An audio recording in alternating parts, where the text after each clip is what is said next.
এমন ঠাকুর আজকাল বিভিন্ন ঠাকুরকে আমরা দেখেছি মন্দির তৈরি হচ্ছে এসি লাগিয়ে দেওয়া হয়েছে। আর এসি লাগিয়ে দিলে ভগবান তো বাইরে যাবেন না। নেতারা যেমন এসি ঘর ছেড়ে বেরোতে যায় না, অফিসাররা বেরোতে যায় না, ঠাকুরেরও অভ্যেস খারাপ হয়ে যাচ্ছে। আমি কলকাতায় একটা লোকনাথ বাবার মন্দিরে গেলাম, গিয়ে বলছি এটা এসি লাগানো। লোকনাথ বাবা কবে এসিতে ছিলেন আমি জানি না, রণে বনে জনে জঙ্গলে যেখানে বিপদে পড়িবে আমাকে স্মরণ করিবে বলেছেন, তাকেও এসির মধ্যে বন্ধ করে দেওয়া।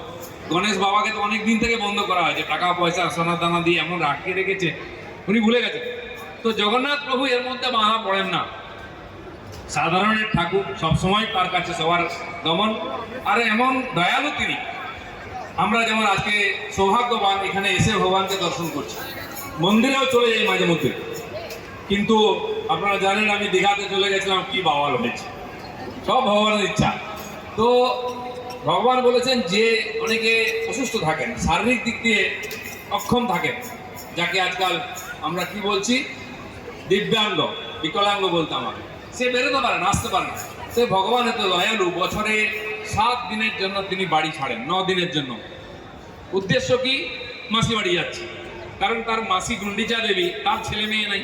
আমাদের অনেক মা মাসিরা আছেন, ভগবান তাকে সন্তান দেননি, তো অন্যের সন্তানকে বা আরো অনেককে সেই সন্তান স্নেহে তারা লালন পালন করেন, খাওয়ান করান, সেবা করেন, মায়েদের যে অপত্য স্নেহ। তো গুন্ডিচা দেবী বললেন, বাবা কমপক্ষে বছরে 9 দিন আমার বাড়ি আসিস। তো ঠাকুর, সে তো জগন্নাথ, তার ভাই বোনকে নিয়ে সেজে গুজে জিনিসপত্র ফ্যাটরা ফ্যাটরি নিয়ে 7 দিন ধরে প্রস্তুতি হয়, ভগবান যাচ্ছে যে থাকেন। কিন্তু এই যে যান আর আসেন, রথ আর উল্টো রথ, এই সময় যে মানুষগুলি ভগবানের কাছে সারা বছর পৌঁছতে পারে না, তাকে তিনি দর্শন দেন। উদ্দেশ্য এটাই, জগতের নাথ আমার বাড়ির সামনে এসছে, আমার দরজার সামনে, আমার পাড়াতে এসছেন,